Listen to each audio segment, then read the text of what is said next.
Bonjour à toutes, bonjour à tous. On avait jeté sur la voie publique les haillons d'un homme mort de la peste.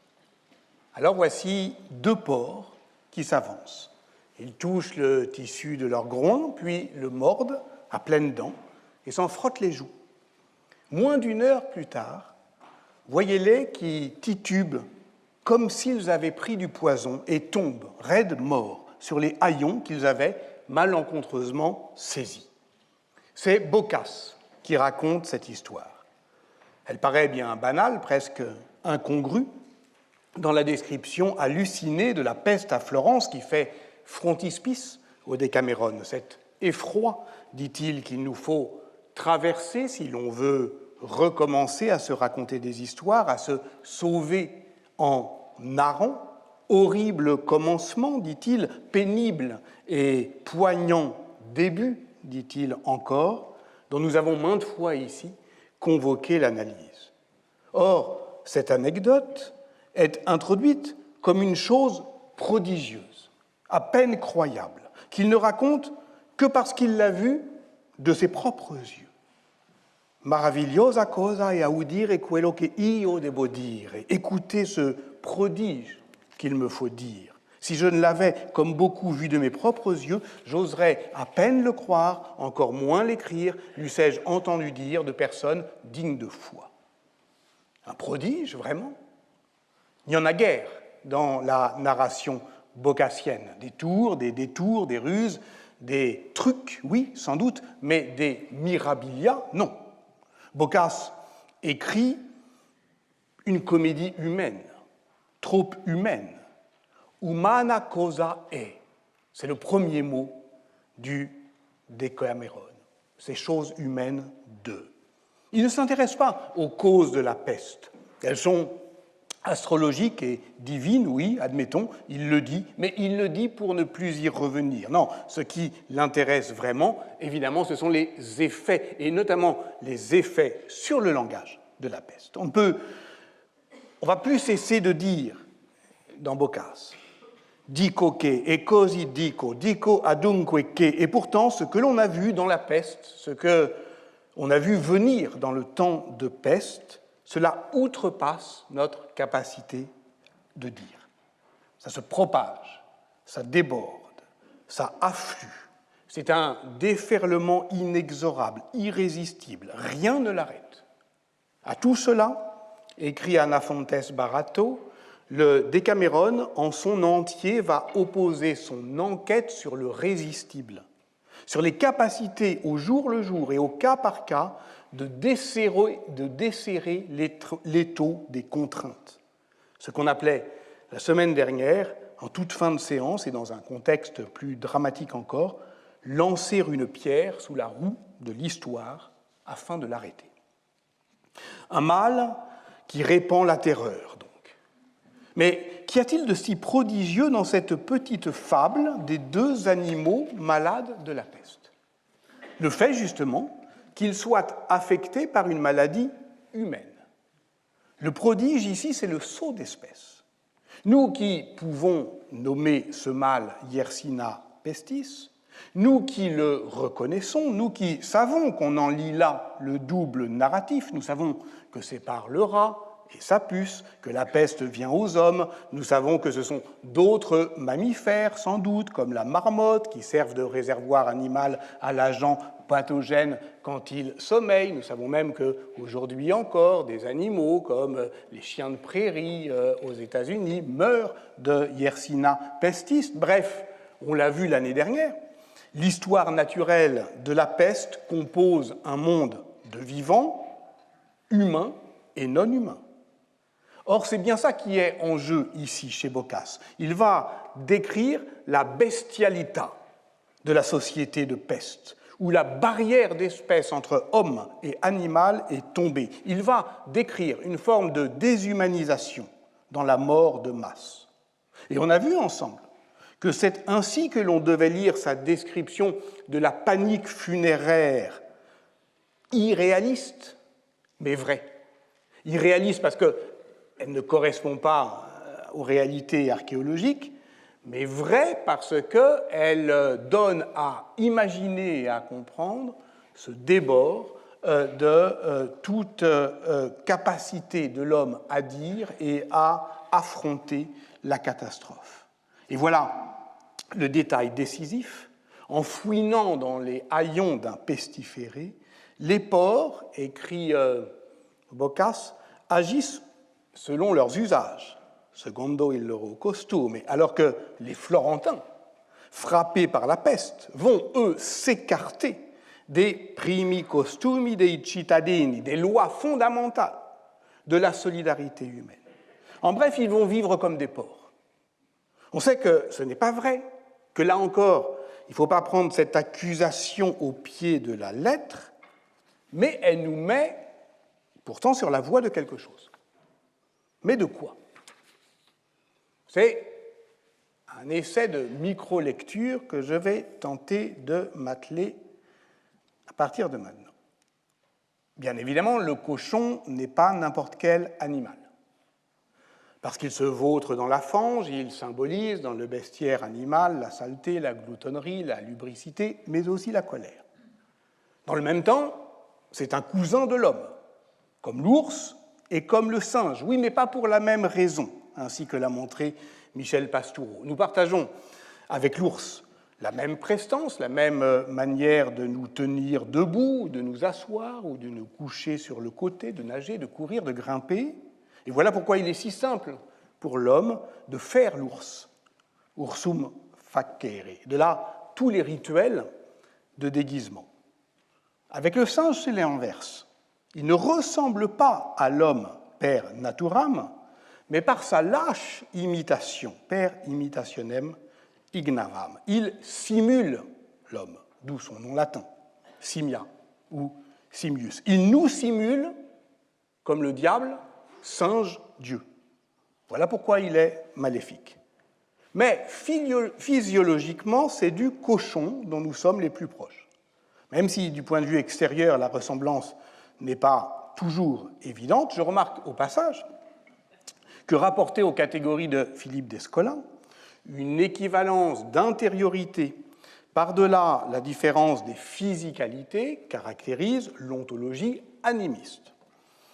La science moderne ne contredit pas cette intuition médiévale, qui est d'ailleurs un peu plus qu'une intuition. Vous savez que du point de vue du patrimoine génétique, nous partageons plus de 98% de nos génomes avec les singes, mais du point de vue de la composition des organes, c'est avec le cochon que nous pouvons échanger le plus, greffe, comme produit pharmaceutique.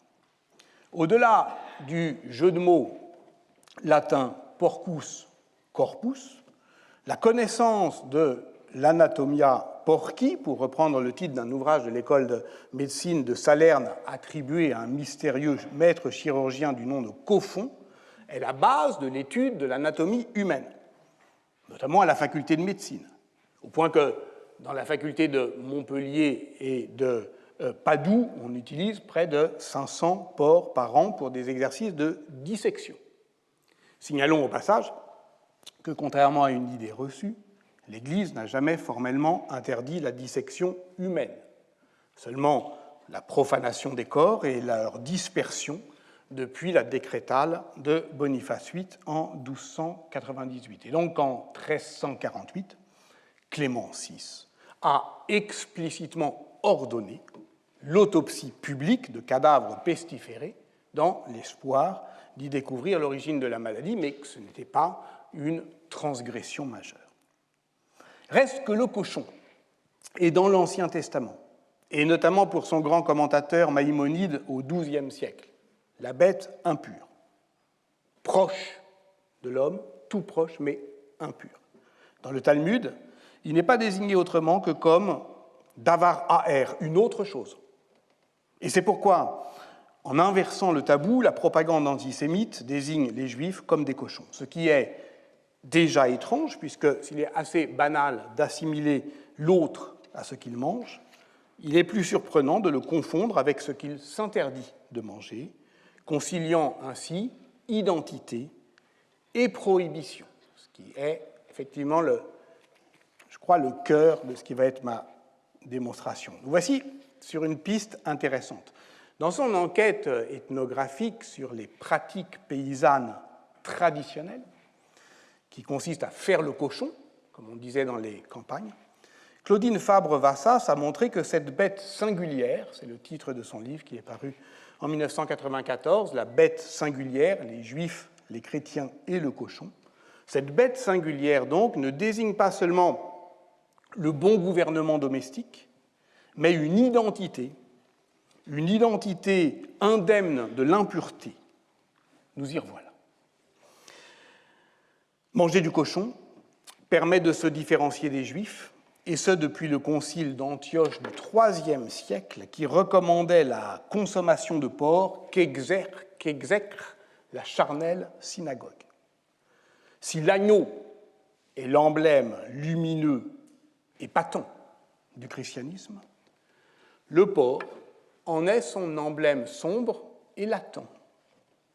Et l'on pourrait d'ailleurs compléter cette réflexion par l'enquête menée en 2013 par Pierre Birnbaum dans La République et le cochon sur l'invention d'une tradition républicaine des apéros saucissons vin rouge comme marqueur identitaire violent par l'exclusion alimentaire des régimes halal et kasher. Mais il y a plus surprenant encore. Claudine Fabre-Vassas a repéré une trentaine de variantes d'un même récit d'origine médiévale dont la matrice se trouve dans une version arabe des évangiles de l'enfance du 7e siècle et qui chemine ensuite vers les contes de Grimm et jusqu'à Alice au pays des merveilles et qui joue des métamorphoses entre les petits cochons et les enfants, et notamment les enfants juifs. Un jour, lors de sa venue sur terre, Jésus transforma des enfants qu'une mère voulait lui cacher. Il les transforma en cochons. Or, cette mère était juive. Voici donc d'où viennent les cochons. Ce sont des enfants juifs transformés. Et voici donc pourquoi les juifs ne mangent pas de cochons. Ils redoutent de se manger eux-mêmes. Depuis lors, par leur rituel, et notamment par celui de la circoncision qui fait couler le sang et qui est le double symbolique pour les chrétiens de la castration du porc, ils revivent cette métamorphose première qui les amène à chercher sans trêve un peu de cette chair interdite. Le sang versé. Tel était le titre de la séance de la semaine dernière. C'est autour de cet imaginaire du sang et d'un sang impur que se nouait, vous vous en souvenez, le drame historique des rapports entre chrétiens et juifs, et ce, jusqu'aux accusations de meurtre rituel d'enfants chrétiens pour composer avec leur sang le pain azime de la Pâque rouge des Juifs. En inventant ces mythes apparemment délirants, les chrétiens, je cite ici Claudine Fabre-Vassas, objectivent ainsi leur interrogation, leur doute, singulièrement à propos d'un mystère central, l'Eucharistie, ce repas tout spirituel de chair et de sang dont le sacrifice juif, présenté comme une parodie de communion, présenterait l'envers barbare. Je le crois profondément. Renvoyant au cours sur la société eucharistique que j'ai donné ici même le 31 janvier 2017, dans la première année de cours sur les fictions politiques, que j'opposais d'ailleurs à une autre fiction politique, celui du pouvoir cannibale, traité au cours suivant, où l'on retrouvait d'ailleurs des ours et des cochons. Mais je m'arrête là, provisoirement, soucieux de ne pas oublier la leçon de sobriété interprétative de Susan Sontag. Alors revenons à Boccace. Une fois qu'on a tout ça en tête, admettons au moins qu'il est difficile d'imaginer que les deux porcs placés au seuil de la première journée, qui vont mourir contaminés par les vêtements humains, n'évoquent pas de manière indirecte la présence juive dans l'espace urbain. Je rappelle que nous lisons là non le prologue, mais l'introduction de la première journée. La première nouvelle nous transporte à Paris au début du XIVe siècle chez des usuriers bourguignons qui recueillent Chiapelletto, notaire dépravé, cruel, coléreux, gourmand, menteur, joueur de dés, tandis qu'il est en train de mourir. Par dérision, il confesse à un moine in articulo mortis une vie de vertu. Le moine croit vrai cette parodie de sainteté, il meurt, on l'enterre, les dévots accourent. Chiapelletto commence à faire des miracles. La sainteté, décidément, c'est une fiction qui devient réalité. C'est une bonne blague qui tourne mal, à moins que ce soit l'inverse. Et cette nouvelle complexe, je l'avais analysée dans mon cours sur les fictions politiques, le 4e de la 2e saison. 30 janvier 2018, si ça vous intéresse. La deuxième nouvelle, racontée par Neifile, j'essaye de suivre le fil, voir si ça ne mène pas quelque part, nous mène toujours à Paris. Là, un drapier très honnête et très droit, nommé Gianotto Civigni, s'est lié d'amitié avec un juif très riche, nommé Abraham. Il tente de le convaincre de se convertir, au christianisme. Abraham répondait qu'il n'y avait pour lui de foi vraie et sainte que la judaïque et qu'étant né juif, il entendait vivre et mourir de même. Mais son ami insiste. Boccace écrit « L'obstination du juif valait la ténacité de Gianotto ». Alors, Abraham lui propose un marché. « Tu veux que je me fasse chrétien, d'accord, mais à une seule condition, je vais aller à Rome. Je vais observer les mœurs et les coutumes du pape et de ses cardinaux, et ainsi me faire une idée. » Alors, son ami comprend tout de suite que ce n'est pas une bonne idée. Voilà. Il tente de l'en dissuader, car il sait que le spectacle de la vie romaine n'est pas le meilleur argument pour la conversion de la vie chrétienne. Si on veut aller se faire chrétien, ce n'est pas là où il faut aller, mais Abraham part quand même. Quand il revient, alors, qu'est-ce que tu as vu ? Comme prévu, luxure, gloutonnerie, avarice, sodomie. Bon. Le pape, ses cardinaux, ses courtisans vivent effectivement comme des porcs. Ils sont tels des bêtes brutes, plus esclaves de leur ventre que d'autres choses, écrit Boccace. Abraham ajoute même un détail intéressant sur ce qu'il appelle cet immense trafic. Ils sont si avares, si cupides, qu'ils monnaient aussi bien le sang humain, et même chrétien, que les biens sacrés. Bon, et alors, demande Gianotto, accablé, parce qu'il se doute de la réponse. Ah bah alors, d'accord, je me fais chrétien, répond Abraham, parce qu'il faut vraiment que votre Dieu soit puissant pour qu'en dépit de tout cela, qui ne peut être que d'origine diabolique, votre foi ne cesse de se développer et progresser en clarté et limpidité. Donc c'est décidé, je suis aujourd'hui si bien disposé que rien ne pourrait me détourner de ma conversion. Allons donc à l'Église, et là, fais-moi baptiser selon la tradition de votre sainte foi. Ça, c'est la deuxième nouvelle. La troisième, je ne vais pas tout vous raconter le Décameron, mais la troisième, quand même, introduite par Fiammetta, la nouvelle racontée par Neifile, celle que je viens de vous raconter, me rappelle la grave situation où se trouva un juif. Encore un juif.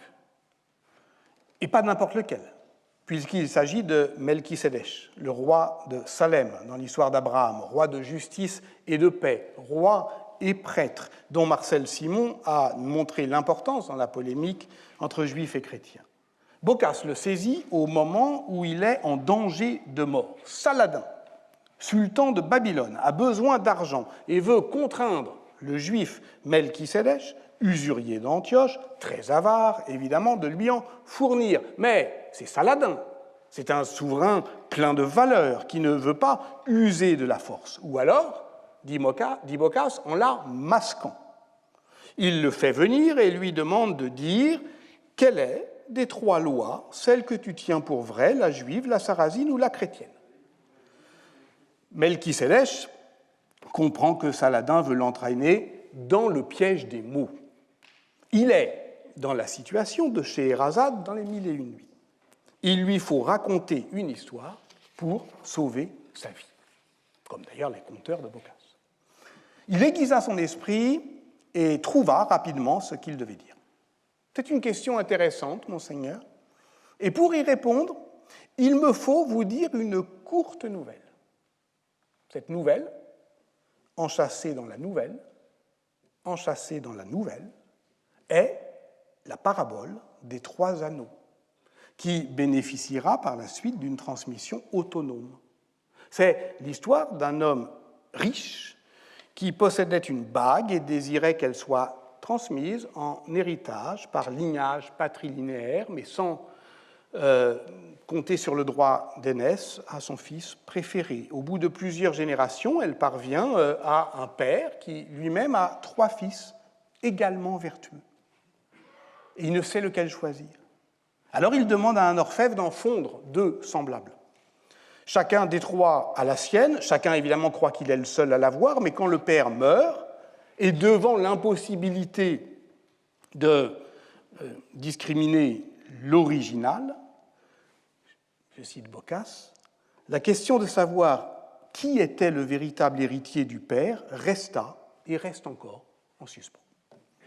Ainsi en va-t-il de même, monseigneur, des 3 lois données par Dieu le Père aux 3 peuples, au sujet desquels vous m'avez interrogé. Chacun croit être l'héritier direct, détenir la vraie loi et obéir à ses commandements, mais qui est dans le vrai?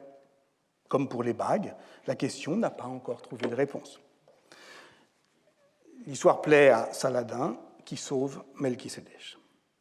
Je l'ai dit, la parabole des 3 anneaux connaît une transmission spécifique après Boccace, alors que cette nouvelle est censurée dans l'édition expurgée de la Contre-Réforme en 1574. D'ailleurs, 10 ans plus tard, lorsqu'un meunier du Frioul, Menocchio, poursuivi par l'Inquisition, et dont Carlo Ginzburg dressa évidemment l'inoubliable portrait en lecteur impénitent dans Le fromage et le verre, raconte qu'il connaît cette histoire, la raconte à ses juges, et tandis que ceux-ci lui posent le même piège discursif en lui demandant « Vous croyez donc que l'on ne peut pas savoir quelle est la bonne loi ?» lui répond subtilement « Mais sire, je crois que chacun pense que sa propre foi est la bonne, mais on ne sait pas quelle est la bonne. Parce que mon grand-père, mon père et les miens ont été chrétiens, je veux bien rester chrétien et croire que cette loi est la bonne. » Vous pensez peut-être que je divague. Alors permettez-moi de rassembler mes idées pour formuler mon hypothèse. Les 3 premières nouvelles de Boccace sont comme les 3 anneaux de la fable. Une fable qui s'inscrit dans le récit-cadre commun au Décameron et aux Mille et une nuits. Raconter, c'est survivre. Et survivre, c'est témoigner son désir de désobéir à la mort. Dès lors, dans les 3 cas, la fiction devient réalité pourvu qu'on la croie vraie. Fingut simul credunque, écrit Tacite, dans ses annales, ils fictionnent et en même temps croient à leur fiction. Dans la première nouvelle, un faux miracle devient une vraie dévotion. Dans la deuxième, le spectacle du bordel romain provoque par surprise le baptême d'un juif. Dans la troisième, un souverain musulman met en suspens la mise à mort d'un juif, et ce suspens souverain est aussi un suspense narratif. Ce dont il est question dans ces 3 nouvelles, où circulent en même temps le rire de l'inversion et la peur de la mort, c'est la dissimulation, la conversion et la persécution. Mettant en scène la question du crédit et de l'usure, ce qui est très courant dans le Décameron, et la question de l'identité juive, qui est en fait uniquement présente dans ces 3 nouvelles, mais qui sont tout de même, je le répète, les 3 premières, ce qui n'a jamais été relevé. On pourrait ajouter que Boccace est manifestement intéressé par la culture juive, qu'il a probablement fréquenté des savants et traducteurs juifs dans l'entourage de Robert de Naples, et que l'on trouve au verso du folio 45 du Zibaldone Lorenziano, c'est-à-dire de ce répertoire autographe de nombreux textes et fragments formant le livre archive de ces années napolitaines, et conservé donc à la bibliothèque laurentienne de Florence. On trouve donc au folio 45 un alphabet hébraïque très soigneusement tracés, ainsi d'ailleurs que 2 alphabets grecs, mais d'une main plus hésitante. Est-ce à dire qu'il y aurait une lecture cryptique à faire de la scène des 2 cochons mourant de la peste en pleine ville, empoisonnés par des défroques humaines, scène sur laquelle Boccace attire notre attention en disant qu'elle constitue un prodige, tel qu'il n'y croirait pas s'il ne l'avait pas vu. Chez Thucydide, ça s'appelle l'autopsia, voir de ses propres yeux. Et de fait, cette scène ne peut paraître qu'incroyable à ces lecteurs qui savent que les cochons ne meurent pas de la peste. Doivent-ils alors imaginer, par métaphore, d'autres types de contamination mettant en jeu la présence juive? Cet horizon de lecture peut se laisser deviner par la phrase qui suit immédiatement la description qui m'arrête aujourd'hui: de ces choses et de beaucoup d'autres semblables ou pires, naquirent diverses peurs et imaginations chez ceux qui restaient en vie, et presque tous rendaient cruellement à éviter et à fuir les malades que leurs affaires. Là encore, on croirait lire la maladie comme métaphore de Susan Sontag. L'énigme, dans ce cas, ne serait pas une ellipse, mais une brachiologie, c'est-à-dire un emblème incompréhensible parce qu'il serait tronqué, ainsi que le rappelle Jean-Claude Milner dans Le Sage trompeur, libre raisonnement sur Spinoza et les Juifs, où il est question aussi de circoncision. Il faudrait alors révéler, pour la comprendre, ce qui n'est pas dit. C'est possible, mais cet essai de micro-lecture se déploie surtout sur d'autres bases, celles que j'ai posées les 2 cours précédents, maintenant l'énigme de la mise à mort des Juifs en temps de peste comme énigme, et où les choix les plus importants, ce que j'ai dit, semble-t-il, les 2 fois dernières, résidaient peut-être effectivement dans les mots que l'on ne disait pas. On n'employait pas 2 mots différents pour dire la haine des Juifs. On ne disait pas bouc émissaire pour désigner un archaïsme si profond, si universel, si incontrôlable, en somme, que les bourreaux eux-mêmes ne pourraient qu'en être les victimes, ce qui est, quand on l'imagine bien, un scandale moral. On ne considérait pas comme un engrenage fatal le fait que chaque calamité soit causée par un complot et que chaque complot soit, en dernière analyse, un complot juif. Après tout, le plus éloquent dans cette description était peut-être un silence, tandis que la circulation des savoirs arabo-latins mettait en partage une même conception de la pestilence comme fléau et comme contagion chez les chrétiens et chez les musulmans, ainsi que l'a montré Justin Stearns. Tandis que la présence de la minorité juive pouvait y prendre des formes comparables, ainsi que l'a montré Mark Cohen, il n'y a aucune attestation de persécution contre les Juifs en temps de peste, en terre d'islam, ni au XIVe, ni au XVe siècle, et je m'appuie ici sur les travaux classiques de Michael Dawes. C'est donc que cette persécution doit être comprise dans un faisceau multicausal de représentations culturelles, de positions sociales, mais aussi, mais surtout, de décisions politiques. Et voici pourquoi, ultimement, j'avais fait mienne la formule de Valérie Theiss, proposant de la considérer comme un art de gouverner, ce qui suppose de l'envisager une fois encore au plus près des pratiques et de considérer qu'avec cette question, la question effectivement de la mise à mort des Juifs, immense question, c'est toute la question en réalité du gouvernement qui est posée. Revenons donc à cette scène urbaine. Des cochons vaquent dans la ville, comme on peut les voir d'ailleurs peints à fresque par Ambrogio Lorenzetti à Sienne. Même si économiquement et symboliquement le porc médiéval est un animal de la forêt, au point qu'on mesure les bois en glandés, évaluant le nombre de porcs qui peuvent y être nourris à l'année. C'est aussi une bête familière des jardins, des arrière-cours et des rues.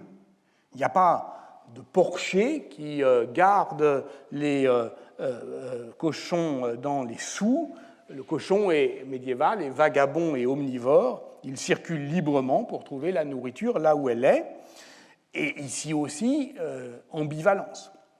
On peut dire que les cochons sont les éboueurs du Moyen-Âge, qui débarrassent les rues, les foires, les marchés des immondices qui s'accumulent, mais il leur arrive aussi de dévaster les jardins, de dévorer des enfants, de déterrer des cadavres, beaucoup, hein, c'est pour ça qu'ils montent, à commencer par le cimetière des Saints-Innocents à Paris, des murs assez hauts, voire de tuer des rois, comme à Paris, le malheureux Philippe, fils aîné de Louis VI le Gros, qui trouve la mort à 15 ans, de manière infâme, en plus, le 13 octobre 1131, parce qu'un cochon a dévalé sous son cheval et qu'il est tombé et qu'il est mort. Dès lors, le contrôle de la circulation des cochons en ville apparaît comme un des enjeux de l'ordre urbain. Et je voudrais effectivement appliquer cette lecture d'histoire des pouvoirs.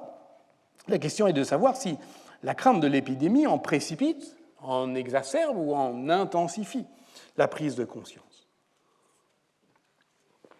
Dans la séance de notre séminaire du 13 décembre de l'année dernière, Cléo Rager avait présenté le dossier de la ville de Troyes auquel elle a consacré sa thèse récente.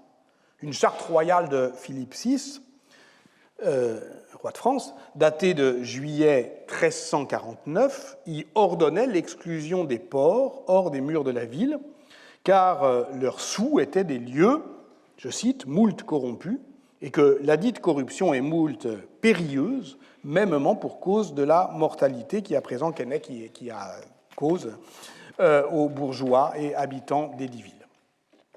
C'est, précise-t-elle, la seule mention de la peste dans les archives municipales et elle semble, à première vue, conforter l'hypothèse classique d'une historiographie qui considère la peste noire comme un tournant dans la politique prophylactique des villes en matière, disons, de sécurité alimentaire, d'hygiène, de contrôle des approvisionnements hydriques en vue de préserver l'ordre urbain de toute contamination. Ce vocabulaire, d'ailleurs, n'est pas aussi anachronique qu'on pourrait le croire. Comme l'a montré Marilyn Nicou, la médicalisation du discours politique sur la contagion, qui accompagne le rôle croissant des médecins dans la définition des politiques urbaine de conservatio sanitatis contre la pestilence, précipite l'émergence d'un souci de salutas publica, un salut public, qui se transforme en santé publique par la définition administrative de politique de préservatio sanitatis. Donc, très concrètement, ça passe par la création d'offices de santé publique dans la seconde moitié du XIVe siècle, parfois dès 1348 à Venise, puis Gênes, Florence et dans la plupart des cités italiennes. C'est donc bien ultimement une question d'équilibre des pouvoirs urbains dont il est question. Alors, revenons à nos cochons troyens, dans cette perspective d'une histoire des pouvoirs. Cléo Rager montre que l'interdiction royale de 1349 est en fait très mal accueillie par les habitants. L'ordonnance de Philippe VI de Valois est rappelée encore par un arrêt du Parlement de Troyes en 1402 et jusque dans les années 1470, elle peine à s'appliquer. Pourquoi ? Non parce que les habitants sont inconscients des dangers qu'ils courent, mais au contraire parce qu'ils sont très conscients des enjeux politiques de ces décisions royales qui viennent empiéter sur leurs prérogatives communautaires. Carol Rowcliffe a documenté des cas similaires pour l'Angleterre à partir d'archives judiciaires, où malgré les efforts des pouvoirs centraux, l'urgence épidémique n'a pas vraiment contribué à renforcer leur légitimité à ces pouvoirs centraux, à légiférer dans un domaine d'action qui identifie le bien de la communauté. Depuis la fin du XIIIe siècle, c'est l'Assemblée générale des habitants qui nomme les voyers, ou les voyeurs, comme on les appelle à Troyes. Tel, à Troyes, en 1338, Cléo Ragé nous l'avait rappelé, le bien nommé Jacques le Bocu, amasseur de fientes de la ville de Troyes. On se souvient peut-être de ce maître Fifi, vidangeur de fausses d'aisance, que j'évoquais le 8 février lors du 5e cours au sujet des ordonnances royales sur les salaires et les travailleurs. C'était une ordonnance française de 1354 et qui ordonnait qu'on ne se moque pas des maîtres Fifi, c'est-à-dire des vidangeurs de fausses d'aisance, sous peine d'amende. Et peut-être se souvient-on aussi de l'avant-dernier cours de l'année dernière, le 11e. Pardonnez-moi, l'heure de la fin approche. Les horloges sonnent, mais aussi celui de cette année.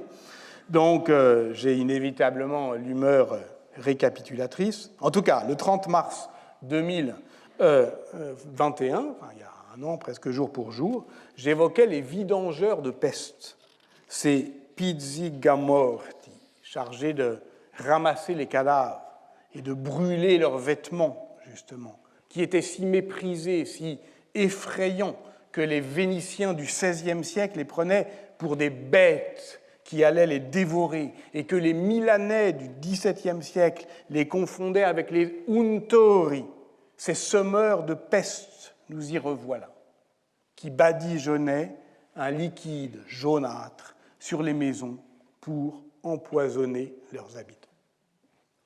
Il y a là une image obsédante, un fantasme, sens propre, dans l'imaginaire de la peste, celle de la pollution de l'ordre urbain par l'effusion venimeuse d'une semence funeste.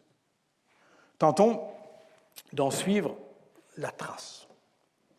Les bans et édits de la ville de Tournai au temps de peste, édités récemment par Claire Billen et Marc Boone, interdisent en même temps la divagation des cochons dans la ville, bon, ok, on a compris, et la dispersion du sang des barbiers sur le pas de leurs portes. Il s'agit des bans de novembre 1349 qui sont repris en juillet 1350, et ce qui est intéressant, c'est les deux en même temps. Là encore, il n'est pas douteux que la présence de la peste en ville réactive et intensifie des dispositions qui sont attestées depuis la fin du XIIIe siècle et qui, comme l'a montré Jana Koumans, sont à mettre en rapport avec l'idéal de bien public d'une communauté urbaine dont on doit préserver la santé, sans doute, mais aussi, et peut-être surtout, l'honneur. Mais on verra que cette question n'en est pas moins politique. Mais avançons pas à pas et traitons pour le moment cette assimilation entre la divagation des porcs et la dispersion du sang des barbiers. Que le sang puisse être contaminé et que tout empoisonnement passe par le sang est, comme l'ont montré les travaux de Franck Collard, largement attesté par la culture du poison au Moyen-Âge. Le venin, c'est ce qui s'insinue sournoisement par les veines et serpente ainsi dans notre corps. Mais qu'est-ce que le sang dans la culture médiévale? Laurence Moulinier le rappelle, l'organisme humain cuit le sang comme du mou dans un tonneau. Voilà pourquoi il est bon de boire du vin pour chasser le mauvais sang. Et de cette humeur primordiale procède également, c'est important pour comprendre l'imaginaire du sang héréditaire, le lait et le sperme. L'examen clinique, dans la tradition galénique, ne se fonde pas seulement sur l'observation de la langue, dite A, de la chaleur de la peau, c'est une science du pouls, mais aussi une détection des maladies en mirant les urines et le sang. Il existe toute une littérature de l'hématoscopie des lépreux. La lèpre serait discernable par l'état graisseux du sang, mais aussi par une forme de granulométrie si on la fait tourner dans les mains. Moins pour la peste. Mais la peste est évidemment essentiellement traitée, si on peut dire, par saignée, puisqu'il faut bien vider les bubons de leur matière putride. Le grand médecin parisien Jacques d'Espard décrit au XVe siècle des rues jonchées de sang et de fluides organiques, car, je le cite dans son commentarium de 1453, l'habitude est de conduire ici et là les pestiférés à travers les places et les rues après qu'ils aient été saignés et de les fatiguer par un exercice prolongé dans la croyance que le mal serait ainsi dispersé. Donc, je me rends bien compte que ce n'est pas très appétissant tout ce que je vous raconte. Alors, le mal est dispersé, certes, mais n'a-t-il pas disséminé le venin ? Voici pourquoi les statuts des barbiers réglementent les lieux, les horaires où ils sont autorisés à jeter les déchets humains. Il existe une ordonnance royale de Charles VI en 1383 à ce sujet. Une des hantises des réglementations urbaines est d'éviter que les porcs ne se délectent du sang humain rejeté par les barbiers. Je n'insiste pas sur la portée anthropologique de cette angoisse, je crois que vous avez compris, liée à l'imaginaire chrétien de la chair interdite et du sang juif, mais nous retrouvons évidemment ici, à la faveur d'un nouveau déplacement, d'une nouvelle métaphore, notre scène bocassienne des deux cochons malades de la peste. L'inquiétude serait donc ici d'avoir à manger des porcs qui nous auraient mangés. On retrouve alors l'angoisse du saut d'espèces, de l'épizootie à l'épidémie ou inversement. On notera d'ailleurs que le latin est très pauvre pour désigner les maladies du bétail, susceptibles de gâter la viande. On dit soit moria, soit pestis. Et c'est d'ailleurs toujours le cas, les pestes bovines. Et c'est d'ailleurs toujours le cas, la maladie virale, par exemple, qui est apparue en 2018 chez les cochons et qui maintenant est en Chine, on l'appelle la peste porcine africaine, PPA. Et ce n'est pas Yersinia pestis. Au XIVe siècle, toutefois, pour dire d'un mouton qu'il est malade, on dira de part et d'autre des Pyrénées qu'il est marane. Et pour un porc, qu'il a la lèpre. On appelle l'ardrerie jusqu'au XVIIIe siècle la lèpre porcine, qui n'est pas la lèpre, mais une parasitose. Toutefois, la croyance en une contamination possible de l'homme par la maladie de l'animal qu'il ingère n'était pas si irrationnelle que ça, dans le cas de ce que l'on a appelé l'ardrerie humaine, comme l'a montré Madeleine Ferrière dans sa contribution au colloque de Flaran de 2004, je crois qu'il s'appelle Les animaux malades. Et un Catalan, Arnaud de Villeneuve, en 1303, n'exclut pas effectivement que l'on puisse contracter la lèpre en mangeant un porc ladre. C'est d'ailleurs lui qui découvre le premier et observe le ténia, ce ver qu'il appelle solium, qu'on traduit par solitaire, mais c'est en fait un ver souverain. Donc, tout ça est lié, là encore, à un imaginaire profondément politique de la contamination. Voilà pourquoi la viande politique, comme l'appelle Madeleine Ferrière dans son Histoire des peurs alimentaires, est sous surveillance. Alors, elle est d'abord sous surveillance, car les pouvoirs se méfient toujours des bouchers, c'est bien connu. Ce métier assure une certaine prospérité dans ce que Fernand Braudel a appelé l'Europe carnivore, caractérisée par des hauts niveaux d'alimentation carnée, dont au passage on estime aujourd'hui que ces hauts niveaux augmentent encore après la peste noire du fait justement de la transformation des terres agricoles en zones d'élevage.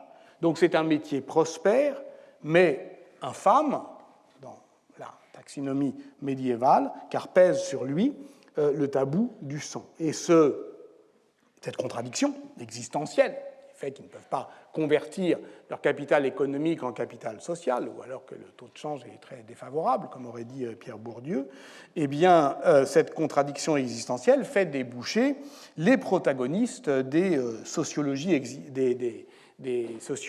émeutières de la fin du Moyen-Âge. C'est souvent eux qu'on trouve dans les émeutes et aussi dans les mouvements de persécution des Juifs qui s'inscrivent dans cette logique. Les bourgeois, les bouchers, dès qu'on peut effectivement identifier les fauteurs de troubles à Strasbourg et à Tournai, notamment en 1348, les bouchers y sont surreprésentés. Et donc la réglementation sur la boucherie, elle est très fournie depuis le XIIIe siècle. À Toulouse, les travaux classiques de Philippe Wolff l'ont étudié. La charte de 1394 à Toulouse sur la boucherie consacre 19 articles sur 60 à ce qu'on appellerait aujourd'hui les règles sanitaires, avec une attention particulière à l'abattage.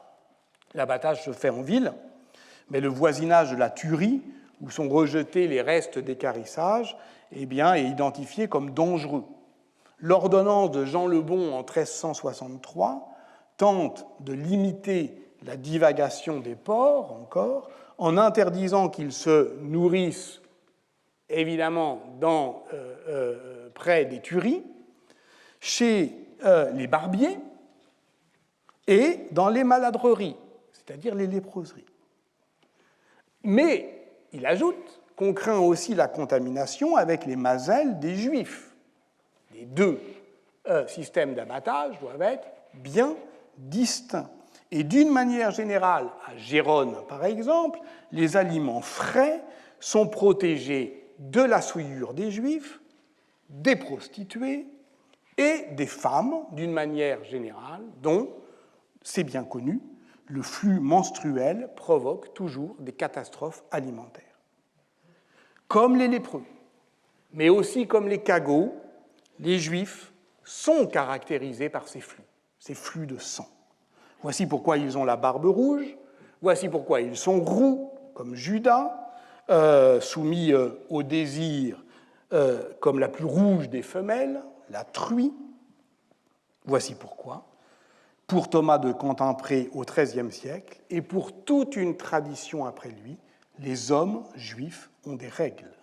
C'est bien qu'il y a un principe féminin dans l'identité juive, tel que l'antisémitisme la fantasme, ou pour le dire avec le psychanalyste Daniel Siboni dans L'énigme antisémite en 2004, quand on hait les juifs, c'est sa propre faille identitaire que l'on hait, rejetant l'idée d'une inadéquation de soi à soi. Alors, si on peut appeler principe féminin cette inadéquation de soi à soi, je dirais que c'est leur problème.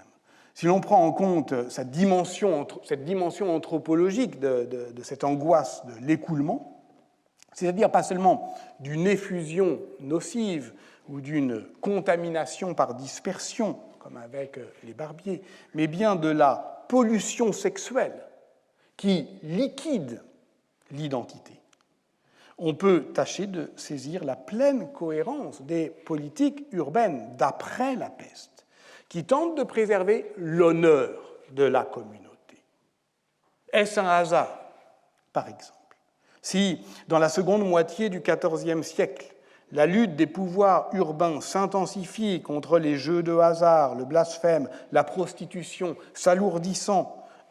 alourdissant le contrôle social contre les comportements jugés déviants, comme tout ce qui pourrait, au fond, déborder l'ordre urbain. Il est nécessaire, du fait de cette multitude d'hommes qui continuellement entrent et sortent de notre ville, de trouver dans Venise un lieu adapté à l'habitation des pécheresses. C'est ainsi qu'en 1358, le Grand Conseil justifie la décision d'ouvrir un bordel public, le Postribulum, lit-on dans la grande thèse d'Élisabeth Crouzet-Pavant sur Venise. Les études plus récentes confirment cette chronologie, qui était déjà celle de Jacques Rossiot, d'ailleurs, l'essentiel en fait du bordélage public date de la seconde moitié du XIVe siècle. Ainsi, en 2021, la thèse d'Agathe Roby sur la maison des filles à Toulouse, qui apparaît indirectement la même année, 1358, indirectement parce que c'est un moment où on apprend qu'elle a été attaquée, apprend-on dans une lettre patente du lieutenant du roi en Languedoc, par une émeute provoquée par l'arrivée du comte d'Armagnac. Cette volonté de cantonner la souillure sexuelle pour garantir la pureté de la communauté débouche au XVe siècle sur une politique plus violente encore de persécution lorsque s'allument dans plusieurs villes d'Europe, à Venise, à Bruges en particulier, les bûchers de ceux qui sont déclarés coupables de, je cite un document bourguignon analysé par Marc Boone, l'innommable, vilain et détestable crime et péché de sodomie. Là encore, ne convoquant pas la rémanence d'une mentalité persécutrice, mais bien la permanence de techniques de gouvernement. Le monde d'après la peste noire est celui d'une exaspération politique de la société de contrôle, sans doute, qui réoriente des dispositions anciennes, mais dans un sens qui me semble précipiter une transformation sociale.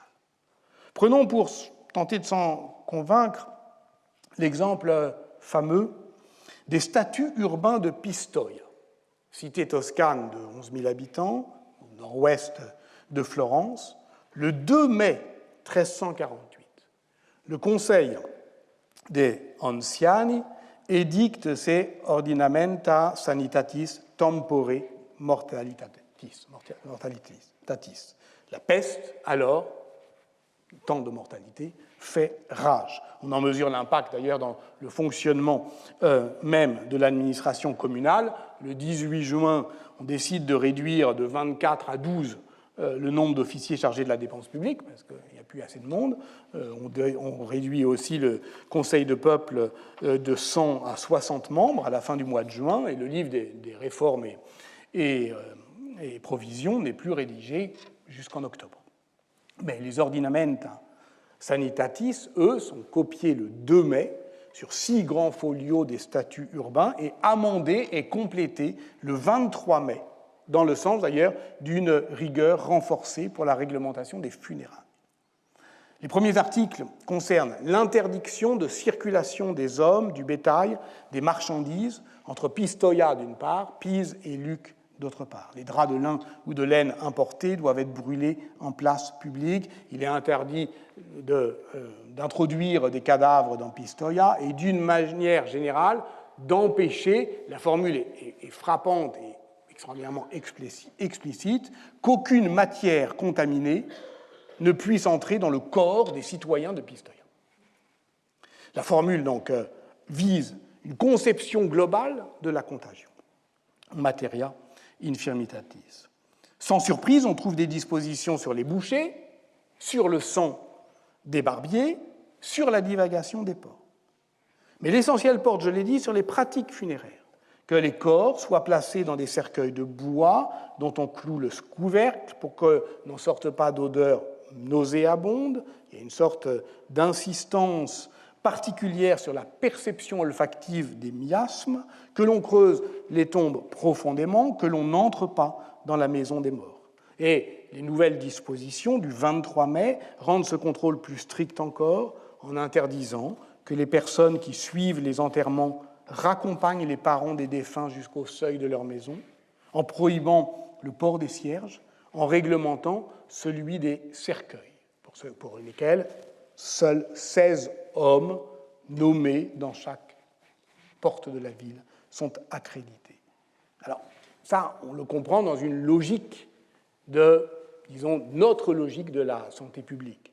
Mais ce contrôle s'étend jusqu'au comportement, préconise la retenue dans la manifestation publique du deuil, que l'on ne s'achète pas de vêtements neufs pendant 8 jours, pas de corps, pas de tambour, pas de pleureuse, pas de glas.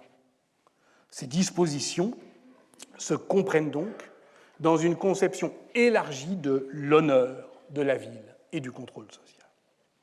Dans un article de la revue Past and Present, paru en 2020, Guy Geltner, reprend l'analyse de ces dispositions statutaires en tentant de les libérer de ce qu'il appelle, de manière, à mon sens, un peu outrée, la tyrannie du modèle historiographique de la peste noire, prétendant que les villes européennes auraient attendu 1348 pour sortir de ce qu'il appelle l'apathie hygiéniste. Je dis que c'est un peu outré parce que je ne vois pas très bien dans quelle historiographie il vise. Tout le monde sait bien, en fait, que dans la panique, enfin pas la panique, pardon, mais enfin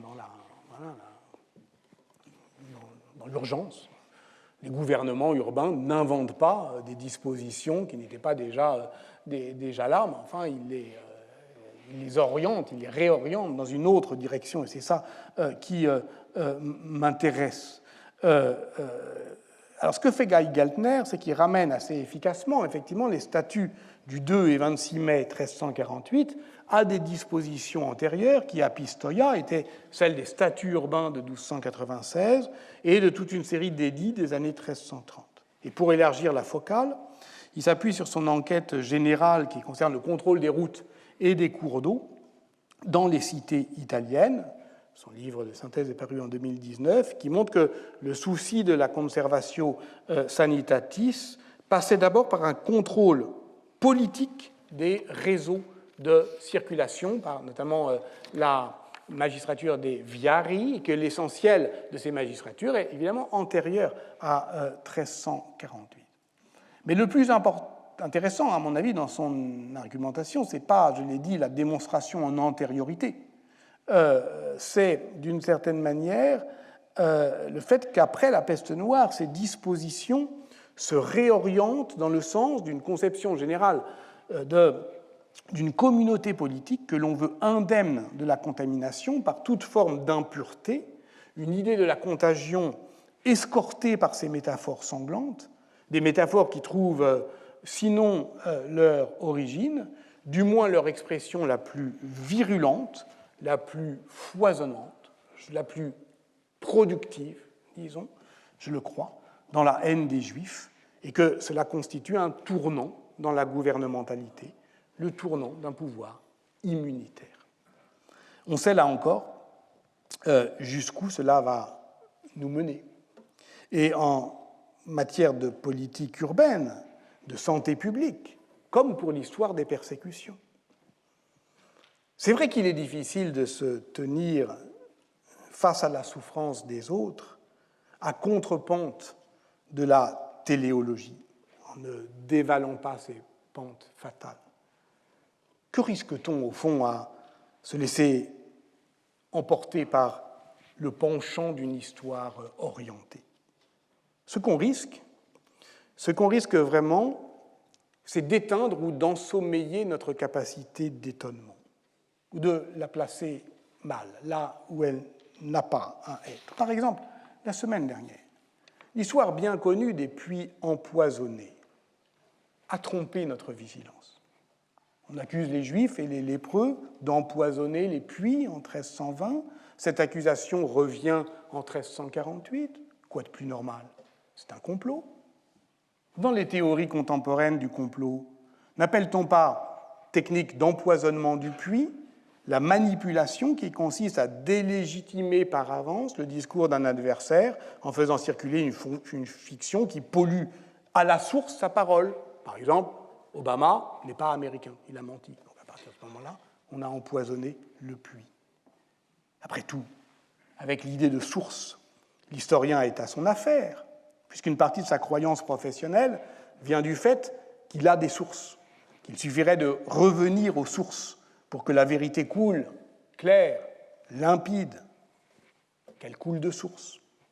Mais vous l'avez remarqué, à aucun moment dans les théories médicales, comme dans les pratiques sociales, à aucun moment l'eau n'a pu apparaître comme le vecteur d'une contagion qui, tout le monde en est persuadé, empoisonne l'air. Et voici pourquoi la fable des 2 cochons morts de la peste pour avoir ingéré des vêtements humains nous mettait sur la voie d'une anomalie que Boccace nous disait prodigieuse. Pourquoi ne nous en sommes-nous pas étonnés? Pour les raisons que je viens de suggérer. et d'autres sans doute, liées à l'histoire de la conscience épidémique. Nous parlons de la peste, mais nous avons connu le choléra. Allez à Soho, à Londres, Broadwick Street, on vous montrera une pompe à eau, celle que le médecin John Snow a identifiée en 1854 à partir d'une carte des foyers de contagion et qui était la source empoisonnée de l'épidémie de choléra, dont il a démontré par là même qu'elle était due non pas à des miasmes, mais à des germes. Et là était la source, un puits empoisonné par les déchets de la Tamise, mais voilà. Et que fait Alexandre Yersin à Hong Kong en 1894 ? Avant de regarder dans son microscope, vous vous en souvenez peut-être, on l'a dit l'année dernière, il parcourt la ville avec les mêmes techniques hygiénistes. Il cherche l'eau pourrie. L'histoire des puits empoisonnés par les lépreux et par les juifs est également trouble. D'abord parce qu'elle engage un imaginaire liquide de l'effusion, de l'écoulement, du débord. Cette eau du puits qui devient venimeuse, ce n'est pas que de l'eau, c'est le sang du corps urbain. Et si l'on dit que c'est du sang au Moyen-Âge, on a dit aussi, vous l'avez compris, que c'est du lait et que c'est du sperme. Il doit couler de manière abondante, limpide et pure. Je rappelle au passage que dans le vocabulaire économique médiéval, la monnaie aussi a cours, courance, et que cette application d'un thème territorial à la monnaie courante, qui vient irriguer le royaume, est une invention lexicale propre au Moyen-Âge, comme le rappelle Sylvain Piron. Cursus n'a pas ce sens en latin classique. Mais si l'eau du puits est plus que de l'eau, c'est aussi de l'eau. C'est cette matière politique des pouvoirs urbains, comme l'écrit Elisabeth Crouzet-Pavant, qui est pleinement politique parce qu'elle est à la fois matérielle et idéale, et que les politiques d'aménagement hydrique sont à la fois des politiques symboliques et des politiques concrètes qui visent des lieux actifs, agissants de la sociabilité urbaine, là où se fait et se défait la vie des relations. L'eau symbolise donc toujours l'idéal du bon gouvernement urbain, mais aussi la matière insaisissable du politique en tant que le politique toujours échappe, tant par le débordement des imaginaires que par les fuites des pratiques. Les conteurs de Boccace trouveront dans la villa où ils cherchent refuge des puits aux eaux fraîches. Et plusieurs de leurs nouvelles mettent en scène des confrontations, des quiproquos, des intrigues autour des puits. Aller chercher son eau à la source, faire des histoires, c'est tout comme. Surtout lorsque les puits cessent au XIIIe siècle d'être capturés par l'espace lignagé, que les pouvoirs urbains font des puits publics les emblèmes, et plus que les emblèmes, les formes agissantes d'une sociabilité active du commun. L'historien israélien Safrir Barzilai a montré, à partir de textes hébreux du nord de la France, combien les puits étaient les lieux partagés des échanges, mais aussi des tensions entre les communautés chrétiennes et juives. Il vient de publier un livre sur le complot de l'empoisonnement des puits en 1320, que je ne connaissais pas, mais qu'un jeune collègue vient de me signaler, et je l'en remercie, et qui semble montrer, ce livre tout récent qui est paru le mois dernier, que le détournement de l'accusation des lépreux aux Juifs a été instrumentalisé précisément par un subtil jeu de pouvoir. Et donc c'est bien toujours sur cette question de gouvernementalité que Boccace, je crois, nous a attiré notre attention pour qu'on ne se laisse pas étourdir ou ensommeiller par les fausses évidences. Donc l'histoire continue, donc ce n'est pas tout à fait fini, donc à la semaine prochaine.